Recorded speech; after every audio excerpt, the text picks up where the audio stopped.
Começa agora o podcast Agro e Prosa com o jornalista Divino Ronaldo. Esse podcast tem por objetivo falar do agronegócio de um jeito descontraído, fácil e descomplicado. Com vocês, Divino Ronaldo e o Agro e Prosa. O meu entrevistado de hoje é Antônio Galvão, produtor rural e presidente da AproSoja Brasil. O tema da nossa entrevista será Nova Gestão da AproSoja Brasil e Movimento Brasil Verde e Amarelo.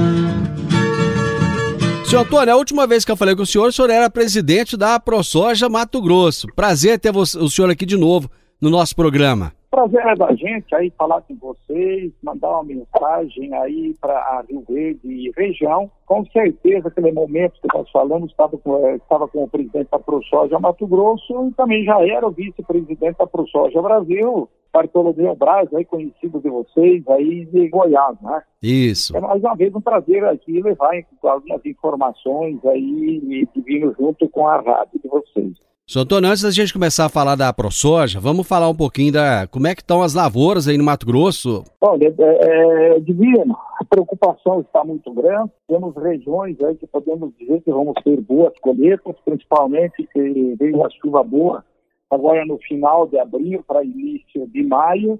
Nós temos aí também algumas regiões que não tem muito mais o que fazer. Mato Grosso deve ter uma quebra aí relativamente grande, até de milho. Pensávamos que seria maior, mas essas chuvas com certeza veio salvar muito a lavoura de milho, que infelizmente o Brasil está passando por um momento difícil na produção, né? Nós temos aí os relatos de Goiás também com problemas sérios. Temos aí Mato Grosso do Sul e Paraná, então mais grave ainda pela falta de umidade, pela falta de chuva. Então a gente não sabe exatamente o que pode acontecer com a segunda safra de milho, que é a grande safra a nível de Brasil, aí, que praticamente se colhe aí 70 e tantos % do milho nesse momento. E não sei que nível vai chegar. O que estava sendo divulgado aí pela própria Conab, a previsão com certeza será bem menos daqueles números. Vai preocupar muito para quem aí produza e transforma esse milho em carnes, né?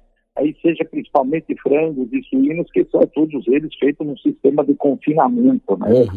Então a proteína animal com certeza vai pagar caro para essa ração e também vai custar caro para o consumidor. O senhor acha que pode haver algum problema no cumprimento de contratos com essas quebras? Com certeza isso vai acontecer. Infelizmente o produtor vive esse dilema, que é um dos temas que a gente quer sentar e discutir nessa nossa gestão da AproSoja, onde não podemos, de forma nenhuma, num problema de estabilidade climática, a responsabilidade fica única e exclusivamente para o vendedor, ou seja, o produtor. Porque toda empresa que compra sabe que existe esse risco de não haver a produção. Não por o produtor não querer fazê-la, mas involuntariamente por problema climático. Então, isso também é um dos temas que a gente tem como meta dentro da AproSoja, sentar, dialogar, seja com o governo, seja com os próprios compradores, que essa responsabilidade, no momento em que ela não conseguiu fazer a produção por a falta de por problemas climáticos, esse produtor ele não pode ficar responsável sozinho, ele tem que ser diluído na cadeia toda. Porque quem compra antecipado sabe se ele tem esse risco, tem que diluir o risco com o comprador também. Senhor Antônio, existe muita preocupação em relação à aquisição de insumos para o próximo plantio, em relação a preços? O preço subiu muito, todo mundo sabe, agora acompanhou as commodities, que podemos dizer que início do ano, final do ano passado, tínhamos uma relação, acho que uma das melhores que houve para se comprar os insumos, principalmente fertilizantes, mas infelizmente agora adequaram aos preços normais aí que vinha sendo feito proporcional, vamos dizer, ao preço das commodities, ou seja, soja e milho. Voltou aos patamares que estavam antes nessas proporções. Então, novamente, a margem de lucro do produtor encolheu mais uma vez, e agora com essa preocupação da produção baixa ou nem produção, vem em muitas regiões do país, e isso também vem a prejudicar mais ainda. Agora, houve sim um aumento substancial conforme aumentou as commodities. Bom, o senhor agora assumiu recentemente a diretoria da AproSoja Brasil. Quais são os próximos desafios que o senhor e sua diretoria terão pela frente? Essa vinda antecipada, a gente tem que dividir responsabilidade no momento que é por involuntário ao produtor a não produção dele, e ele tendo vendido esse produto dentro de médias, dentro de históricos já anteriores à vida regressa dele aí como produtor rural. Nós sabemos aí que é uma discussão muito grande, que temos também quanto à questão da própria calendarização, também é um dos assuntos aí que vieram viabilizar, como Goiás sofre com isso, Tocantins sofre com isso, Mato Grosso do Sul, Paraná e principalmente Mato Grosso, onde o plantio aí que fizeram, que colocaram, criaram essa calendarização, veio atrapalhar muito o melhor momento do produtor fazer sua própria semente, em favorecimento, com certeza absoluta, aos produtores de semente. Mas como a lei nos dá direito, nós estamos aí brigando para ter o melhor momento de fazer essa semente.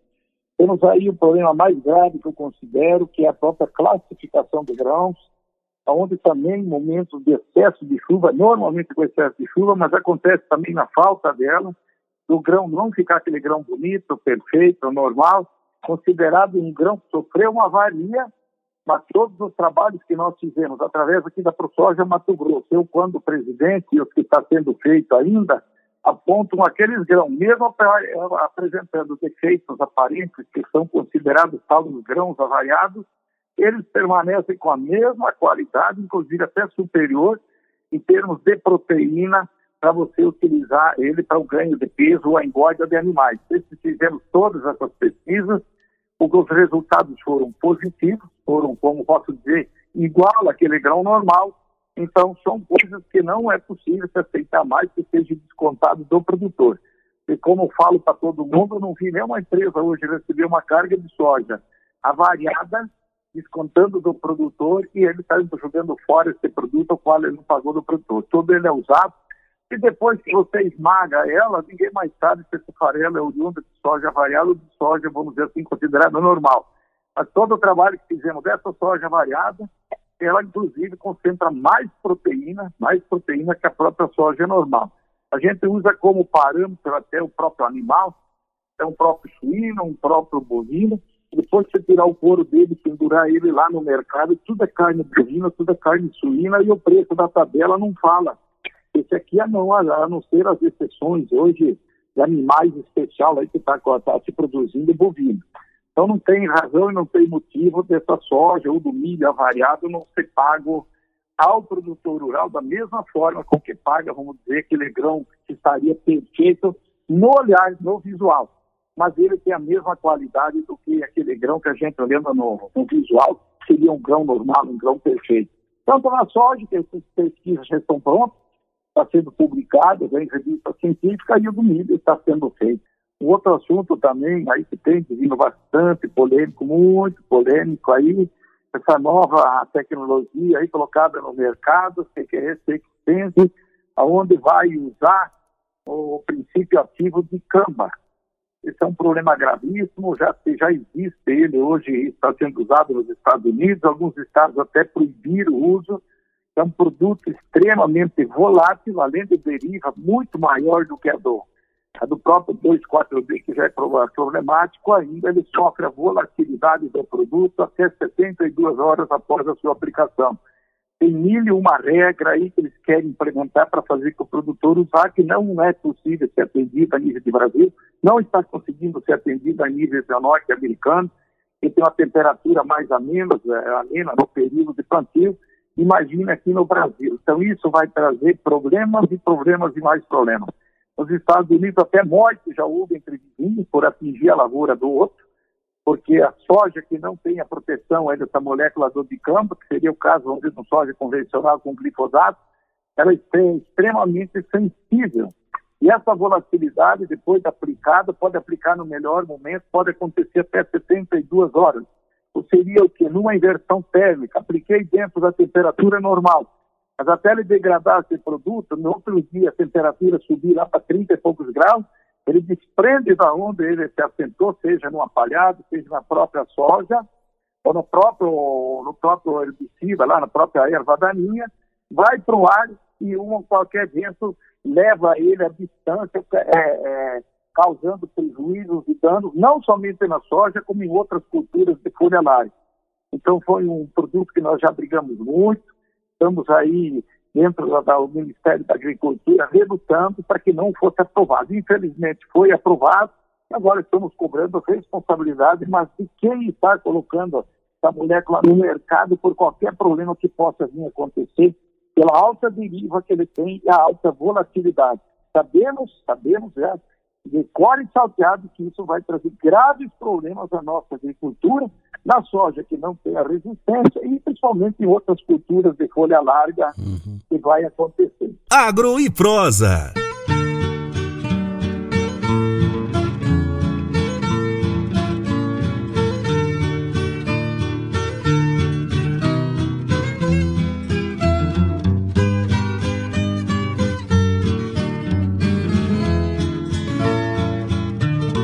O senhor falava dessa questão, dessa nova tecnologia. Foi feita uma gestão junto à ministra Tereza Cristina para que houvesse uma interferência e não fosse aprovada essa tecnologia assim de imediato? Com certeza, inclusive já levamos essa situação mesmo antes de assumir o novo governo, esse governo que está aí, para o ex-ministro Blairo Maggi, já em 2018, quando a gente viu esse problema lá nos Estados Unidos, onde tivemos lá, em 2019, levamos a primeira coisa que levamos para a ministra, fizemos 2 viagens, inclusive, eu fiz 2 viagens até acompanhando, para ver, conversar com o produtor rural, a preocupação deles quanto a isso. Temos uma promessa aí do próprio Ministério, de se criar uma normativa de responsabilização para quem está colocando o produto, enfim, no mercado, até o momento não saiu. Temos a promessa da ministra que está no forno, está lá praticamente pronto, e é isso que a gente vai cobrar dela agora para se colocar, porque não é possível você, todo produto, tudo que acontece, você coloca no campo, existe problema de responsabilizando sempre o produtor rural. Então isso nós não vamos aceitar, com certeza absoluta, vamos brigar aí, dentro que for no bom sentido, assim, brigar que a gente fala, para responsabilizar os verdadeiros culpados, que não há sentido. E outra coisa, não se faz necessário dessa molécula hoje. Outra coisa, essa molécula que a gente já acompanhou hoje, ela não serve para nada, para dizer a verdade, no combate à folha larga. Qualquer folha larga adulta aí hoje que a gente tenha, uma capoeiraba, uma corda de viola, um fedegoso, qualquer tipo de cultura aí que já esteja um pouquinho adulta, ela não combate mais. Não tem sentido trazer ela para o mercado. Não serve para nada, a não ser para você fazer no pós-emergência quando está muito pequenininho. E já está saindo, pelo que a gente sabe, uma recomendação dos obtentores que seja feito somente na dessecação anterior ao plantio de soja. Então, ao momento que você precisa de um produto que realmente combata a folha larga adulta, ele não vai servir para nada. E sabe-se que mesmo assim, se você fazer para a dessecação, se você fazer a dessecação e plantio na sequência, já tem soja nascida em eles, lavoura, e isso vai acontecer. Então a gente já viu esse assunto, que é único e exclusivamente num sentido, de cobrar o royalties do produtor, colocar uma tecnologia dessa. Tem alguma outra questão que a ProSoja está preocupada nesse momento, está trabalhando em prol do produtor? A todo momento você sabe que nós temos aí demandas, né? Temos hoje, principalmente as demandas principais hoje, que é essa Verde País, que a gente apoia, essas reformas aí propostas hoje pelo próprio governo federal, que é uma necessidade, a reforma administrativa, essa reforma tributária, a questão das votações que estão aí do licenciamento ambiental, a questão aí fundiária. Então tem N situações aí que a gente acompanha de perto e tem interesse de resolver esses assuntos, dando total apoio aí à FPA, o IPA, onde a gente faz parte, o Instituto Pensar Agro, e a FPA que representa a gente, que é a frente parlamentar da agropecuária brasileira, né, do agronegócio. Bom, tem um movimento que vai acontecer agora no próximo dia 15, e o senhor tem sido uma voz ativa desse movimento. Explica para os nossos ouvintes que movimento é esse e qual o objetivo dele. Bom, o movimento está sendo organizado pelo Movimento Brasil Verde e Amarelo, onde já foram feitos outros manifestos, 2018, 2019, o principal deles era no quesito que tangia a questão do furo rural, principalmente. também se discutiu muito o endividamento do setor, que temos várias regiões do país aí com alto endividamento, com altos percentuais de produtores, a grande maioria deles por problema de falta de produção, que seria o próprio clima, e não o próprio produtor rural por ineficiência dele, né? Então aí tem essa situação, aí nós como entidade vimos a necessidade disso, dessa manifestação, aonde viemos dar o apoio a todas as AproSojas do Brasil, uma grande parte dos sindicatos rurais aí estão juntos e outras associações também. Então nós estamos aí reivindicando, você já deve ter visto a pauta nossa, que chega de lockdown, temos aí N estados e municípios que tiveram problemas financeiros, como o presidente alertava totalmente, que nós tínhamos que dar um jeito de controlar isso, mas não podíamos estragar com a economia, infelizmente aconteceu igual, por problemas políticos. Nós sabemos que estamos aí numa berlinda de perder a nossa liberdade, automaticamente uma mudança de política brasileira, onde colocamos em risco a nossa liberdade, principalmente ela, nossos patrimônios. Então não podemos aceitar essa mudança política de forma nenhuma, e principalmente a intervenção de poderes em cima de outros, que é o caso principalmente de alguns ministros do STF hoje, tentando inviabilizar uma administração séria e exemplar do nosso presidente da República, aí, interferir em todo lado. E a nossa omissão, querendo ou não, do próprio Congresso Nacional, que ele teria o papel de fazer essa diferença, porque ele poderia, sim, o Senado Federal, julgar vários ministros por abuso do poder dele, extrapolando o que a Constituição dá de direito. Então, seria aí os itens principais nossos, dentro dessa reivindicação que temos aí, dessa manifesto, mega manifestos aí, coordenado hoje pelo Grupo Brasil Verde e Amarelo. Qual que é a expectativa do movimento em termos de quantidade de produtores que se desloquem para Brasília? Na verdade, esse movimento, você sabe que tem o apoio total nosso, mas ele não é um movimento do agro única e exclusivamente. Esse movimento é da sociedade, não todos, estamos chamando todos, sabe, que os comerciantes, quando falamos em lockdown, ninguém foi nos incomodar no campo para parar de produzir. O incômodo que existiu foi dentro da cidade, os comércios. Então a gente está chamando a sociedade do modo geral, o comerciante, o empregado, o industrial, para mostrar a insatisfação e a indignação deles sobre esses atos tomados aí nessa forma, né, Divino? Então a gente tem uma expectativa, assim, de um público muito grande, o próprio caminhoneiro, uma grande parte deles já aderidos, que vão estar junto lá. Então esperamos aí um grande público, sim, mas não seria o público em si, mas a indignação desse público que está tendo aí com essa forma que está sendo conduzida o nosso país, principalmente por dois poderes, né? O judiciário, por essa intervenção em outros poderes, que não dá o direito, a Constituição não dá, e aí a questão do nosso Congresso Nacional, a omissão deles, aí, que eles teriam poder para resolver esse assunto. Então, a sociedade toda, de modo geral, que a gente tem convidado a fazer parte desse movimento com o apoio total do setor da agropecuária brasileira. Esse movimento ele vai se restringir apenas ao dia 15 ou os produtores e os manifestantes, de uma forma geral, devem permanecer lá na esplanada durante mais tempo? Em princípio, será o manifesto do dia 15, né? Então a gente tem ainda esse final de semana todo para a gente ainda discutir esses assuntos. Temos a semana que vem, que existe uma possibilidade, sim, de ficar um grupo acampado lá em Brasília, se manifestando diariamente, para poder mostrar esse descontentamento, né, Divino? Mas, em princípio, o que está sendo organizado, o mega movimento, para mostrar esse descontentamento, seria assim, real. E está junto também com nós aí a Marcha da Família Cristã, né, que coincidiu a data junto deles também, ter marcado esse manifesto. Então, a gente vai estar junto e vai somarmos todos juntos as famílias, aí já convocados por eles, que seria o cidadão de um modo geral, igual nós, já chamamos, né? Porque o nosso símbolo nós não podemos perder de forma nenhuma, né? Pátria, Brasília, liberdade, família, aliás, liberdade e tudo mais. Então vai ter também a marcha da família cristã, que com certeza vai junto com nós aí somar e fazer um grande evento, um grande manifesto contrário a essas arbitrariedades que estão sendo colocadas aí. E quem vai pagar com isso é o cidadão, com a sua liberdade, como já vocês estão percebendo já na Argentina, na mudança de governo que vem acontecendo.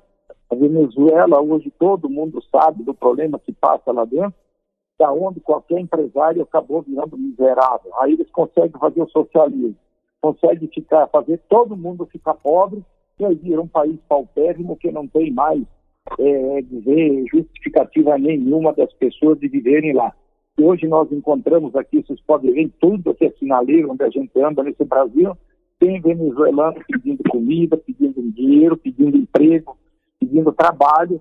Infelizmente, e as notícias que a gente tem lá de Boa Vista, principalmente em Roraima, são péssimas, que a gente tem pessoas que estão vindo no grupo, que vêm de lá também, não se manifestam, que a situação ficou incontrolada da entrada de venezuelanos que tentar fugir do regime do país deles.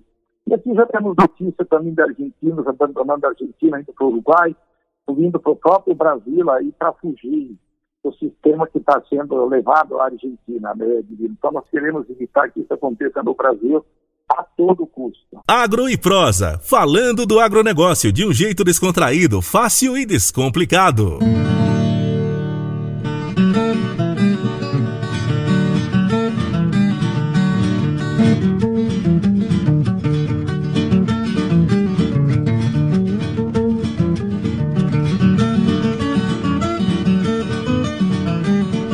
Seu Antônio, o STF e o Congresso Nacional parecem não estar sensíveis ao clamor da sociedade brasileira.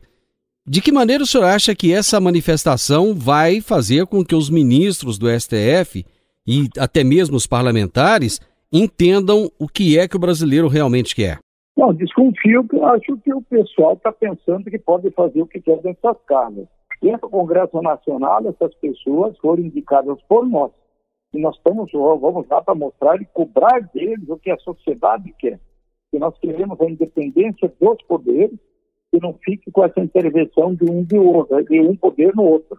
E principalmente quem está fazendo esse papel hoje é o STF, e lá na gestão passada aí dos ex-presidentes do Congresso Nacional também, onde não deixaram, não apoiaram, não auxiliaram a fazer as próprias reformas necessárias. Sabe-se que se postaram sempre contra o próprio presidente, a administração do presidente Bolsonaro.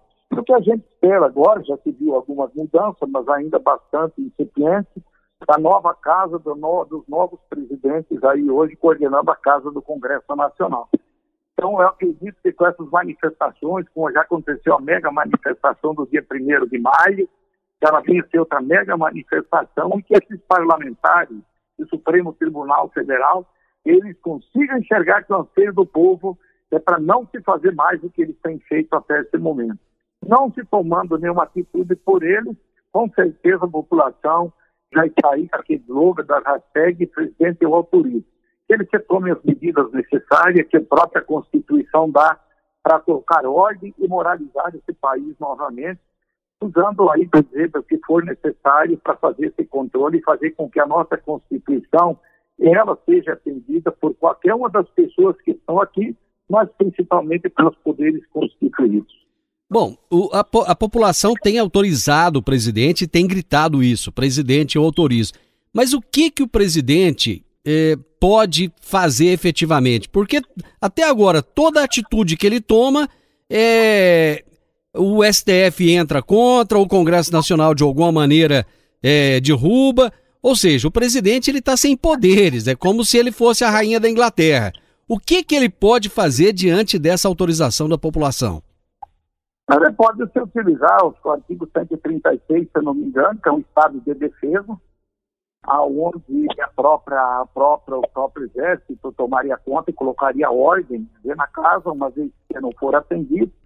Tem o próprio artigo 142, que daí seria o próprio exército fazendo isso por vontade própria dele, a pedido do presidente da República, que ele não permanece mais como presidente, que teria 90 dias para se fazer uma nova eleição. Então que a gente torça para que quem está dentro desses poderes, que não chegue, que o presidente não haja a necessidade de chegar ao extremo do que a Constituição dá de direito. Isso é o extremo do que pode ser feito. Nós acreditamos aí que com essas manifestações populares, o próprio Supremo venha a recuar nessas tomadas de decisões e deixar o presidente ele administrar o país conforme ele foi eleito para isso, aí por mais de 57 milhões de pessoas que votaram nele.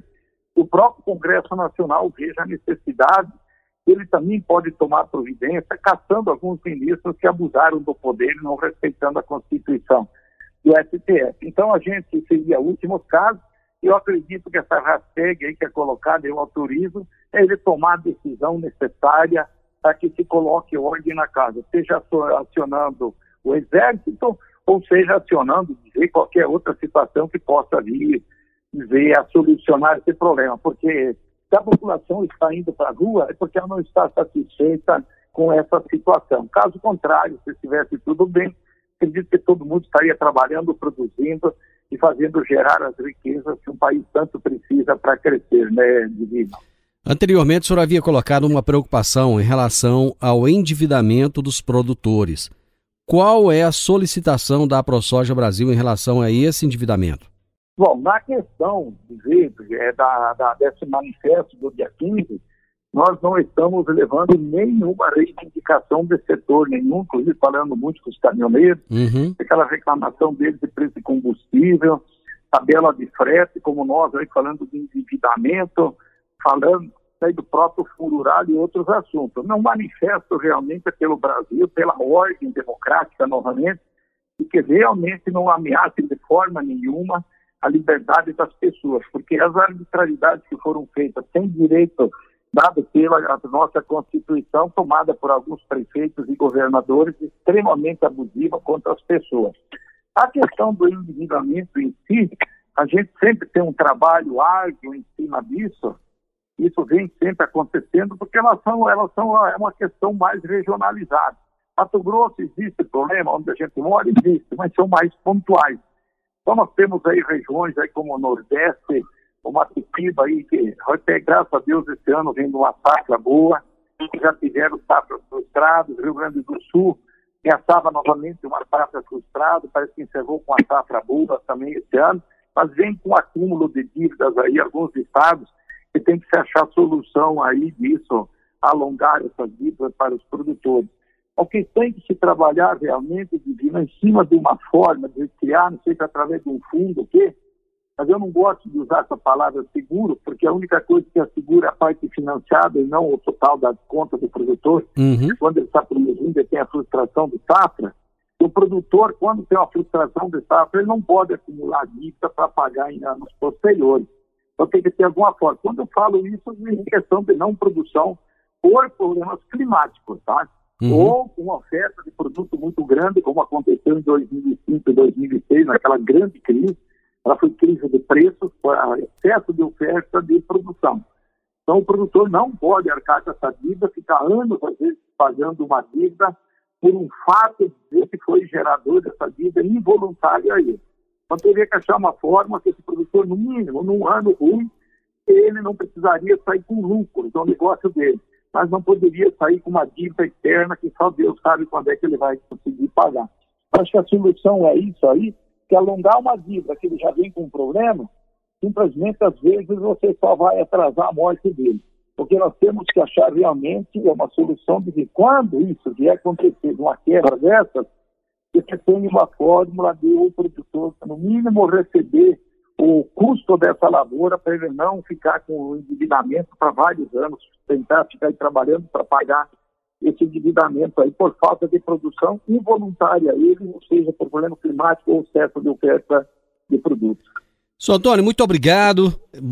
Sucesso aí à frente da AproSoja Brasil. O senhor já fazia parte da diretoria, agora está no comando da entidade. E sucesso também nesse movimento do próximo dia 15.